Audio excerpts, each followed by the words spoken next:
Imagine a traffic police officer. His duty is to control the flow of vehicle in order to avoid an accident. For this, he uses various tools like traffic signals, divergence sign, speed breakers. In some case, he also penalizes by charging fine in case of any violation of traffic rules. Similar to the traffic police officer, Reserve Bank of India control flow of money supply in the economy by using its monetary policy. अब ये monetary policy होती क्या है और ऐसे क्या क्या instrument होते हैं मॉनेटरी पॉलिसी के अंदर जिसका यूज़ करके आरबीआई मनी सप्लाई को, फ्लो ऑफ लिक्विडिटी को इकोनॉमी के अंदर कंट्रोल करती है। और जब वो कंट्रोल होता है मनी सप्लाई और फ्लो ऑफ लिक्विडिटी, तो उसके क्या कॉन्सिक्वेंसेस होते हैं, वो सारी चीज़ें आज हम डिस्कस करेंगे। Monetary policy by definition means a macro economic policy of reserve bank of India that control interest rate, flow of liquidity and money supply in the economy. And by controlling these, RBI influence investment, inflation, saving, capital formation, consumption and overall growth of economy. With this objective and to achieve this objective, RBI use various instruments by which he control flow of money supply in the economy. अब वो क्या instrument है हम एक एक करके देखेंगे। Before we explore the various instrument, we need to first understand the one basic concept, that is relationship between demand and supply. Demand और सप्लाई का हमें रिलेशनशिप समझना बहुत ज़रूरी है, ठीक है, क्योंकि डिमांड और सप्लाई के रिलेशनशिप के ऊपर ही आरबीआई की कुछ पॉलिसीज़ इन्फ्लुएंस होती है। फॉर एग्जांपल, अगर एक पार्ले जी का पॉकेट है, पार्ले जी बिस्किट का, उसकी डिमांड मार्केट में बढ़ गई और उसका जो सप्लाई है वो मार्केट में हो नहीं रहा है, तो पार्ले जी की जो प्राइस है वो इंक्रीज़ हो जाएगी, यानी मार्केट में इन्फ्लेशन आ जाएगा, इजंट इट। तो इस रिलेशनशिप को डिमांड और सप्लाई के इक्विलिब्रियम में होना बहुत ज़रूरी है in order to control the inflation, क्योंकि अगर इन्फ्लेशन बढ़ता है तो ये कहीं ना कहीं इकोनॉमिक ग्रोथ को इन्फ्लुएंस करता है। To balance this, RBI use various instrument by which he control money supply in the economy, ठीक है। What are those tools and what are the implication of those tools while RBI use them in order to control flow of money in the economy, that we are going to study one by one. तो सबसे पहला tool है interest rate. अब इस concept को समझते हैं, ठीक है। Interest rate is a tool of RBI to regulate cost of borrowing and return on saving in the economy. अब ये क्या कहना चाह रहा है? ये कहना ये चाह रहा है कि कॉस्ट ऑफ बारोविंग और रिटर्न ऑन सेविंग को रेगुलेट करती है, यानी मनी सप्लाई को वो अल्टीमेटली रेगुलेट कर रही है। कैसे? इसको एक एग्जांपल के थ्रू समझते हैं। लेट्स से कि मुझे एक कार लेनी है, ठीक है, और मेरे पास ज़्यादा फंड नहीं है कार लेने के लिए, तो मैं क्या करूँगा? कार लोन लूँगा, बैंक के पास जाऊँगा, मुझे कार लेनी है, मुझे कार लोन चाहिए। बैंक कहता है कि ठीक है, मैं आपको कार लोन देता हूँ, लेकिन उसके ऊपर मैं 15% इंटरेस्ट रेट चार्ज करूँगा। Since this car loan is very costlier, तो मेरे लिए कार लेना पॉसिबल नहीं होगा। अगर यही केस अगर कहता है बैंक कि ठीक है, मैं आपको कार लोन देता हूँ, लेकिन आप उस कार लोन के ऊपर मुझे 5% इंटरेस्ट दीजिए, तो ये लोन जो है सस्ता है, क्योंकि इसका इंटरेस्ट रेट सस्ता है, तो मैं क्या करूँगा? कार लोन ले लूँगा और कार लोन लेने के बाद मैं कार को परचेस कर लूँगा। यानी इकोनॉमी के अंदर इंटरेस्ट रेट बिजनेस एक्टिविटी को, कंजम्पशन पैटर्न को इन्फ्लुएंस करता है। इसी प्रकार से आरबीआई ये इंटरेस्ट रेट कितना होना चाहिए, ये सब रेगुलेट करता है in order to control growth of economy and inflation in the economy. Okay, अब होता क्या है, मान लीजिए कि आरबीआई इंटरेस्ट रेट को रिड्यूस कर रहा है, इसका मतलब क्या होगा, लोन सस्ते बनेंगे। If loan become cheaper it means bank has more money to lend, as a result credit का एक्सपेंशन होगा। एज ए रिजल्ट जब क्रेडिट का एक्सपेंशन होगा तो बिजनेसेस बूस्ट करेंगे, इन्वेस्टमेंट का बूस्ट होगा और कंजप्शन का प्रमोशन होगा। As a result of this it ultimately influence boom phase in the economy. Okay, having explored this, let's move to the another tool, that is cash reserve ratio. What is this?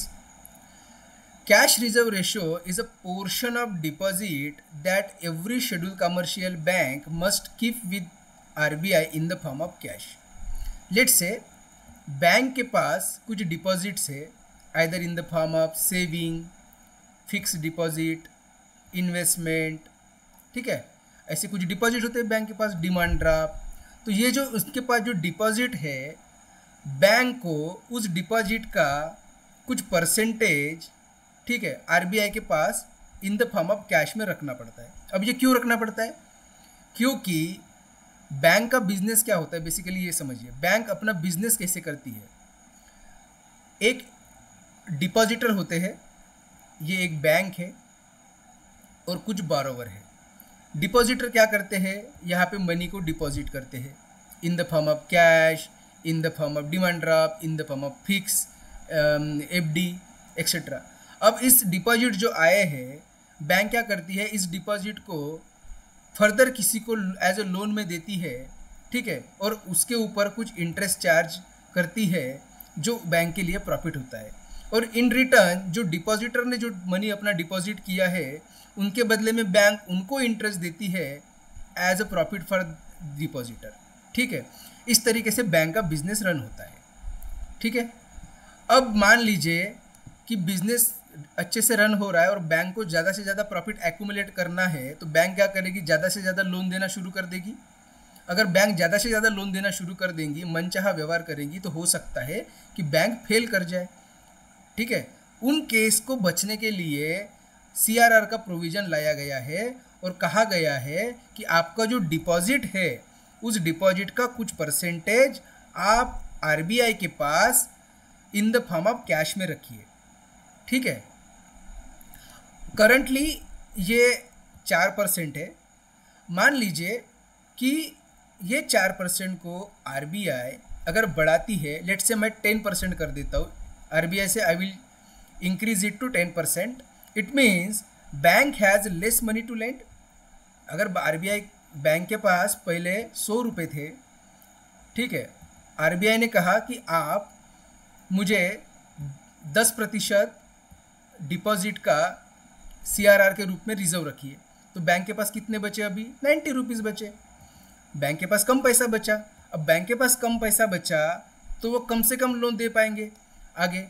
अगर कम से कम loan दिया जाएगा तो it reduce investment. अगर investment reduce होगा तो businesses का expansion भी रिड्यूस होगा, बिजनेस का एक्सपेंशन रिड्यूस होगा तो कंजप्शन लोअर हो जाएगा।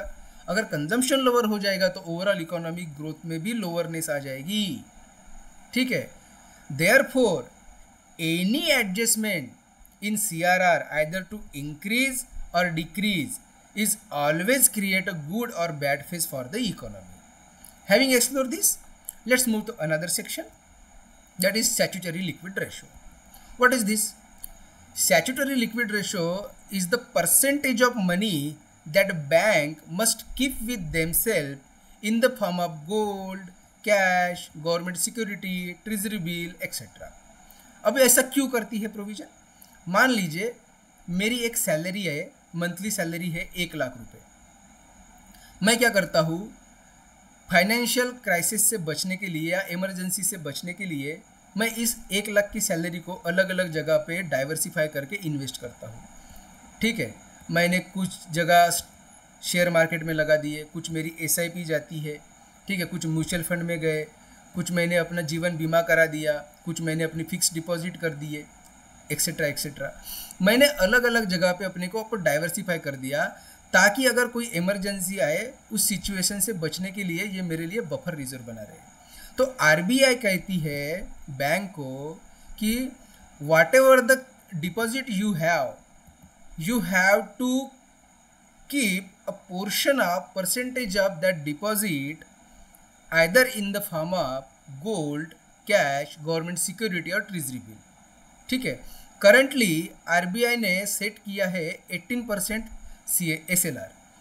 मान लीजिए बैंक के पास 100 रुपये का डिपॉजिट है, तो आरबीआई कह रही है कि आप 18 रुपये जो है वो 18 रुपये अलग अलग लिक्विडिटी फॉर्म में डाइवर्सिफाई करो, गोल्ड में रखो, कैश में रखो, गवर्नमेंट सिक्योरिटी में रखो, ट्रेजरी बिल में रखो, इस तरीके से। ठीक है, और जो बचा हुआ राशि है, लेट्स से आरबीआई ने बैंक ने 18% SLR में रख दिया, तो 18 रुपये तो SLR में चले गए। अब लेट्स से 82 रुपीज़ जो बचे हैं बैंक के पास 100 रुपये में से, उसमें से जो 82 रुपीज़ का जो 40% है, वो 40% जो है लोन आप प्रायोरिटी सेक्टर लेंडिंग में दीजिए। अब प्रायोरिटी सेक्टर लेंडिंग मतलब क्या होती है कि ऐसे कुछ एरियाज, ऐसे वेकर सेक्शन ऑफ सोसाइटी, उनको लोन दीजिए, जैसे कि फार्मर हो गया, SC STs हो गया, वुमन हो गया। ठीक है, और ये जो आपने SLR कोटा में जो आपने डाइवर्सिफाई करके रखी है अपने कैश को, इसको आप as a buffer reserve use कीजिए in case of any financial crisis. ठीक है, with this understanding let's move to another topic, that is liquidity adjustment facility. Under this facility, RBI ensure cash availability for the bank and manage short-term inflation। ठीक है, इसके अंदर क्या होता है कि बैंक, मान लीजिए बैंक के पास अर्जेंटली पैसे की ज़रूरत है, बैंक के पास फंड ही नहीं है to manage day to day work और clearance of any cheques, demand deposit, तो बैंक के पास फंड नहीं है। ऐसे केस में बैंक किसके पास जाएगी? आरबीआई के पास जाएगी। ठीक है, तो आरबीआई क्या करती है, ऐसी कुछ फैसिलिटीज़ बना के रखी है, उसके तहत उनको शॉर्ट टर्म पीरियड के लिए लोन प्रोवाइड किया जाता है, कैश अवेलेबिलिटी की जाती है। ठीक है, ताकि बैंक के पास day to day activity manage करने के लिए फंड जमा रहे। इस फैसिलिटी का यूज़ करके आरबीआई इंजेक्ट और एब्जॉर्ब करती है लिक्विडिटी को मार्केट के अंदर in order to control the inflation और boost economic growth. Okay, what are those tools, what are the facilities that we are going to discuss one by one? So one of the first tool is a repo rate. Repo rate is a interest rate at which RBI lend short term fund to the scheduled commercial bank against their government security. ठीक है, bank के पास पैसा नहीं है, bank जाती है RBI के पास late से और पैसा मांगती है, तो आरबीआई कहती है कि ठीक है मैं तुझे पैसा देता हूँ, लेकिन उसके बदले में मैं तुझे रेपो रेट के टर्म्स पे पैसा दूंगा। रिलेट से कि मैं 5% का रेपो रेट ले रहा हूँ, उसके ऊपर तुमको पैसा दूंगा और उसके बदले में मुझे कोलेटरल के रूप में आपकी गवर्नमेंट सिक्योरिटी चाहिए। ठीक है, अब देखिए बैंक, आरबीआई अगर पैसा दे रही है और गवर्नमेंट सिक्योरिटी ले रही है, तो बैंक के पास पैसा आ गया तो बैंक ज़्यादा से ज़्यादा लेंड करेगी। अगर ज़्यादा से ज़्यादा लेंड करेगी तो बिजनेसेस बूस्ट होंगे, इन्वेस्टमेंट होगा, तो इकोनॉमी में ग्रोथ आएगी। Another tool, reverse repo rate. What happen at a point of time, if a bank has certain surplus amount of money, okay, जब बैंक के पास कुछ सरप्लस मनी आ जाता है, तो सरप्लस मनी आ जाती है तो बैंक क्या कर सकती है, उस सरप्लस मनी को फर्दर लेंड कर सकती है in order to accumulate more profit. Let say bank के पास 100 रुपये थे, बैंक ने क्या किया, सरप्लस मनी आ गया तो 110 रुपये हो गए, तो ये जो ऊपर के जो 10 रुपये है, इस 10 रुपये को भी जब वो आगे लोन देगी in order to accumulate profit.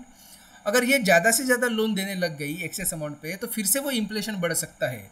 To control that inflation driven by excess amount of money, RBI facilitate this tool reverse repo rate, under which bank park their surplus fund with RBI by purchasing government security and in return they earn interest as a profit।